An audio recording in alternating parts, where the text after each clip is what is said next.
हमनी के विश्व गुरु हिंदुस्तान हो, सबसे प्यारा देश हमनी के विश्व गुरु हिंदुस्तान हो, सबसे प्यारा देश हमनी के।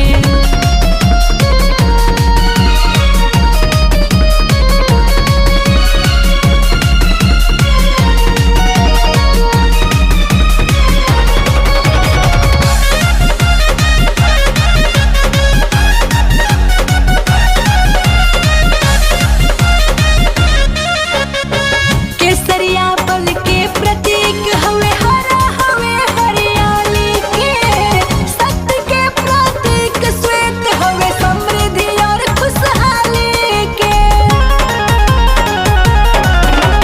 केसरिया बल के प्रतीक हवे हरा हवे हरियाली के, सत्य के प्रतीक श्वेत हवे समृद्धि और खुशहाली के।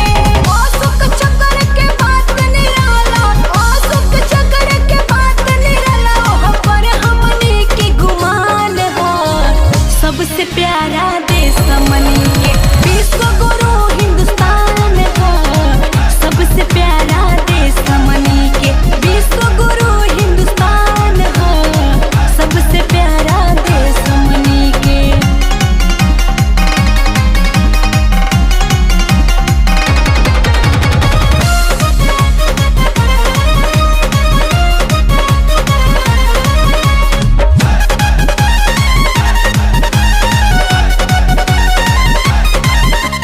राम कृष्ण के जन्मभूमि जहाँ बहे गंगा के पानी हो, भारत के इतिहास अमर हो, शहीदन के बलिदानी हो।